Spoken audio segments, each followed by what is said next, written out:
السلام عليكم يا حبايبي، عاملين ايه؟ يا رب تكونوا بخير. واللي بيشوفنا بقى لأول مرة، ده بعد إذن طبعا يعمل لي بقى اشتراك في القناة ويفعل زر الجرس ويعمل لي لايكات. أنا جاية إن شاء الله النهاردة هعمل معاكم سجق بطريقة سهلة جدا وحلوة. أنا كده البصلة هي اتحطها، جبت طاسة وحطيت فيها 3 معالق زيت. يفضل ما نحط السمنة ولا زبدة، لأن هو أصلا فيه دهون كتير. فيعني بكفاية الدهون اللي فيه، فخلينا في الزيت. وجبت بصلة متوسطة كده وقطعتها شرايح كده وحطيتها، أنا لسه حطاها. وهقول لكم بقى هوت السجق نص كيلو معانا هوت. ومعايا فلفل أحمر وفلفل أخضر. ومعايا كده طماطمية متوسطة. ومعايا بطاطس حطها في مية عشان شكلها ما يغيرش. ومعايا هنا نص كيلو رز كده او كيلو الا ربع. هنعمله برضو رز ابيض بطريقه سهله وحلوه جدا ما فيهاش حاجه. ومعايا هنا كمان معلقه توم كنت هنساها، والتوابل، بهارات، لحمه وبهارات مشكله وملح. والبصله بقى معايا هي بتتحمر كده، انا بدات الخطوه بدري يعني عشان ما اطولش عليكم وتحضروا معايا الطاسه عبال ما تسخن ونحط الزيت وكده، فبحاول يعني اقصر عليكم الموضوع. آه البصل اهوت بقى بيتشوح. هشوحه شويه كده وبعدين هبقى انزل بيه عليه بالسجق. كل واحد بقى وليه طريقه طبعا، في ناس بتنزل بالسجق الاول وفي ناس بتنزل بالبصل. بس انا بفضل انزل بالبصل الاول. هروح بقى كده اشوحه وارجع لكم. بصوا حبايبي كده اهوت البصل محمرش قوي، يا دوب كده يعني خد لون بسيط. هنزل عليه بقى بالسجق، وكمان السجق انا بفضل ابقى اخليه سليم، ما يبقاش متقطع. لانه لما بيتقطع بيفك كل الحاجات اللي فيه. فبيبقى مش فبيبقى مش حلو يعني، يفضل تحطيه سليم. برضو بقى هشوحه شويه. وبعد ما نشوحه بشويه هننزل عليه بالفلفل والطماطم، بس نشوحه الاول شويه. بصوا حبايبي انا كده اهوت بشوح في السجق، وفي المرحله ديت بقى هحط معلقه الثوم كده.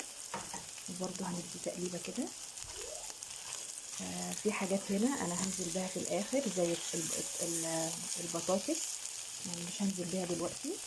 هنزل بقى بالبهارات اهي والملح. انا طبعا في ملح ما نزلش معايا هنزله دلوقتي. والفلفل الالوان الاخضر والاحمر، بسم الله. كل البواقي دي مش هسيبها، ارجع لها تاني انزلها. و... والطماطم بقى طبعا عشان عايزينها اصلا تتسبك كده يعني، تتهري ما تبقاش باينه اهي، بسم الله كده. كده بقى ما فاضلش معانا غير البطاطس بس.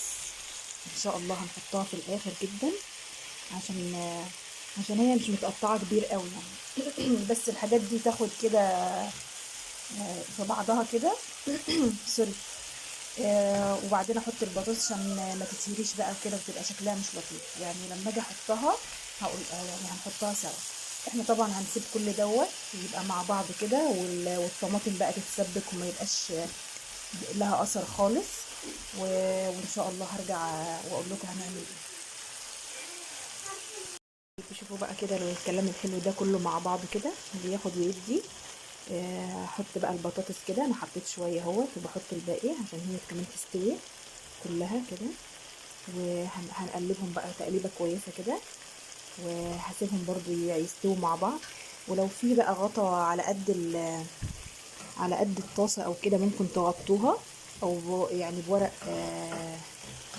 فويل هيبقى احسن. بس هو ده كده خلاص يا جماعه، السجق يعتبر خلص. احنا بس كده مستنيين البطاطس تستوي كده فيه، تبقى مستويه وكده خلاص ان شاء الله هوريه لكم. وهعمل جنبه بقى رز ابيض كده برضو هعمله معاكم. ونسيب بقى ده يغلي كده مع نفسه. طيبي انا كده هوت هعمل معاكم الرز. جبت حله وحطيت فيها معلقتين زيت كده. وغسلت الرز اهوت كوبايتين كده كبار كده، او كيلو الا ربع يعني. وهنزل بقى بالرز كده بسم الله. حله اصلا سخنه، بسم الله. انا طبعا هرجع انزل بقيه الرز تاني. وعايزه اقول لكم بقى الرز ان شاء الله هنشوحه كده. وهنعمل ايه كمان، الرز هنشوحه. انا مش بحب اعمله ابيض بس كده، بحب احط عليه شويه توابل كده عشان ما يبقاش لونه ابيض بس. اهي معلقه بهارات صغيره وملح. كده بقى ان شاء الله هشوحه كويس. ومعايا هنا 3 كوبايات كده ونص ميه اهوت، هحطهم عليه واسيبه يستوي بقى، وكده هوريكم الشكل النهائي وكده. بصوا بسم الله كده، هنا اهوت السجق اهوت بيستوي مع البطاطس والفلفل والحركات. هخلص بقى الرز كده وهنحط له، بس لازم نشوحه كويس الاول وبعدين نحط له الميه. الميه بتبقى مغطيه الرز، تبقى مغطيه يعني الرز مش باين. ده المقدار يعني. وان شاء الله كده هرجع لكم في الشكل النهائي. بصوا حبايبي كده خلاص اهوت الرز استوى ما شاء الله وبقى حلو جدا، والسجق برضو خلاص كله مستوي وزي الفل. تقدروا بقى تعملوا جنبيه سلطة، تعملوا يعني تاكلوا جنبيه اللي انتوا عايزينه، سلطة بقى خضراء وحاجات من دي يعني. ان شاء الله تجربوه يعجبكم واشوفكم على خير.